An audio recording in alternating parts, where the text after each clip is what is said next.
Un gigante. Ponen un paso de peatones de cebra, sea de cebra o no, si aquí no pasa nadie a pie. Aquí viene a aparcar la gente ahora, tal como está isto. Un paso de peóns e unha beirarrúa que non levan a ningures están provocando a protesta dun grupo de veciños dunha rúa do centro de Vigo.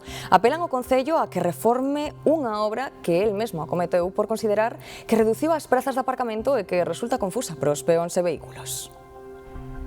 Os veciños da travesía das escolas públicas, unha pequena rúa que sae da gran avenida García Barbón, cualifican de estrambótica a obra municipal que reformou o que antes era un monte pechado por dous muros. Fora da Cámara, moitos residentes apoian a Xosé Domínguez Cholo, o xubilado que está tutelando a protesta contra o Concello de Vigo.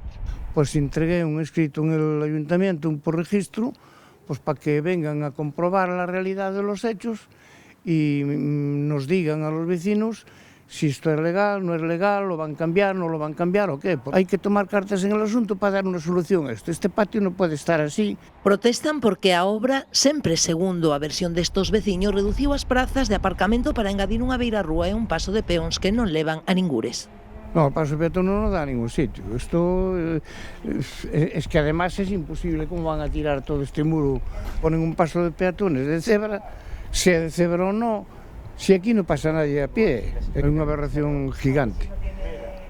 Porque si sacan las aceras de travesía a escuelas públicas para hacerla más llevadera, para que la gente tenga menos problemas al andar, para la gente mayor, que aquí hay muchísima gente mayor, incluido yo, pues resulta que ponen unha acera en un patio. Non tiene sentido.